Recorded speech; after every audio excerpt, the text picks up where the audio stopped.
Elimle açtım kalbi, elimle çizdim aşk. Bu yaz bütün aşklar erdi, senin gene kalbin taş. Elimle açtım kalbi, elimle çizdim aşk. Bu yaz bütün aşklar erdi, senin gene kalbin taş. Aşkım niye kıskandın? Hayat acımı bölüşmekten, denemekten suçlandım. Bebeğim niye kızdın çok? Senin o çile yanaklarına yakışan yok, talip çok.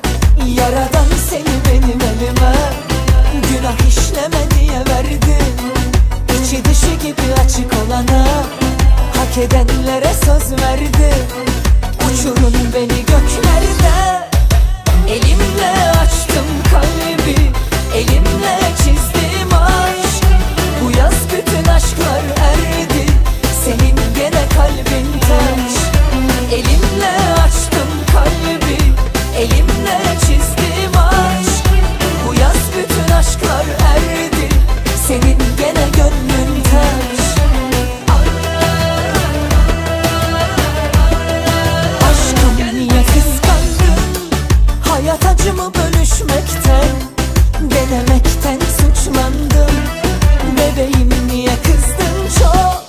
Senin o çile yanaklarına yakışan yok, tarif çok. Yaradan seni benim elime, günah işleme diye verdin. İçi dışı gibi açık olana, hak edenlere söz verdin. Uçurun beni göklerde. Elimle açtım kalbi, elimle çizdim aşk. Bu yaz bütün aşklar